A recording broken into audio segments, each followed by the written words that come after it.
During a summer break from college, I worked on an archaeological dig. And I was young, I was in my 20s, and I was living in the Midwest. I hadn't experienced a lot of stuff. And one day I was partnered with this young woman named Jasmine. And Jasmine was really unusual because she wore her hair in dreadlocks. And this was in the 80s. I'd never seen anything like it. And then she wore the same clothes every day. And she always went barefoot. So she was a hippie, but then she was also from New York City. So for me, that was an oxymoron. Kind of like, when you say pretty ugly or plus size skinny jeans, right? Something just doesn't work. So anyway, that day we were partnered to excavate together. It must have been 110 degrees when we crawled down into this 10-foot deep trench and started digging.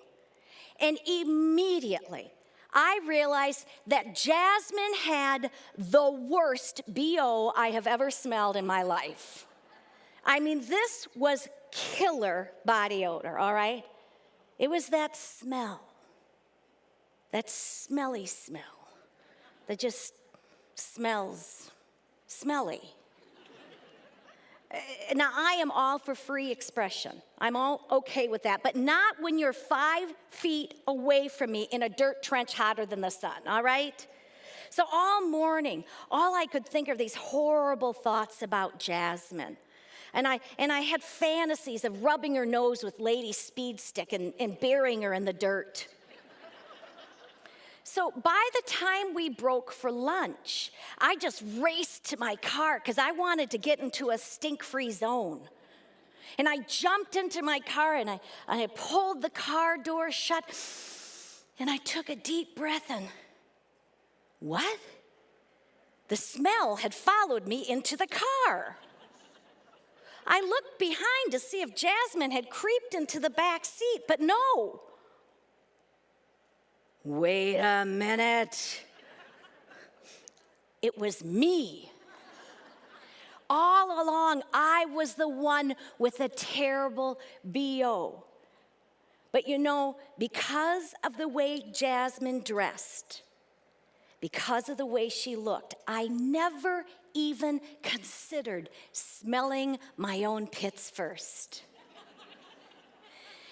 And this is a perfect example of what behavioral scientists call confirmation bias. And confirmation bias is when you seek out information that confirms what you already believe, and you discard any information that contradicts what you believe. And we all do it. We do it with religion. We do it with politics. We do it with people. We do it with change. We make a statement in our head, and then we seek out evidence to prove that that statement is true. We do it at work. We do it with people. We do it with change. We make a statement in our head, and we think that's not going to work. And then we seek out evidence to prove it's true. And if there's a bump in that particular change moment, we're like, aha, I knew it wouldn't work all along. And we all fall into this confirmation bias trap. And we do this because every single day our brain has so much information that it has to process that it automatically seeks out information processing shortcuts. And it seeks out these shortcuts because it's an easy way for our brain to cut down on the amount of work it has to do. After all, it takes a lot less energy to just pay attention to things that already confirm what we believe than it does to seek through other information and look at the other side. And here's the problem. We can be wrong. We can be wrong about people. We can be wrong about institutions. And the other thing is we can be wrong about change. It can hurt our resilience to change, the one thing we need in healthcare. So, How do you counteract confirmation bias? You purposefully consider the other side. Purposefully.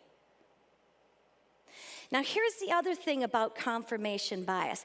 Not only are you and I prone to confirmation bias, so is every single other person we meet. So are the people who come into our hospital. So are our patients. So are their families. They are all prone to confirmation bias. This is important because do you know how long it takes to make a first impression? Less than 10 seconds. In less than 10 seconds, someone comes into your hospital, onto your floor, and they decide whether you care or whether you couldn't care less. And once they make that decision, they start seeking out evidence to prove that first impression is true, and we don't like to be wrong. So first impressions take less than 10 seconds to make, and confirmation bias make that first impression stick. Which is fine if you know that every single time someone comes onto your unit, you have a welcoming presence. Not so great if you don't. So here's my challenge to you as you go out into the world, is just to take back to your units the importance of that welcoming presence. And the other thing is to remember that we are all prone to confirmation bias. So when you come to an opinion about something, make sure that you've seeked out and looked at the other side, not just jump to a conclusion. Because I got to tell you what I know. I know somewhere in New York City, there is an old hippie grandma. And she's telling her grandchildren, I'm telling you what, those women in the Midwest do not wear deodorant. Confirmation bias takes less than 10 seconds to make a first impression. And confirmation bias makes that first impression stick.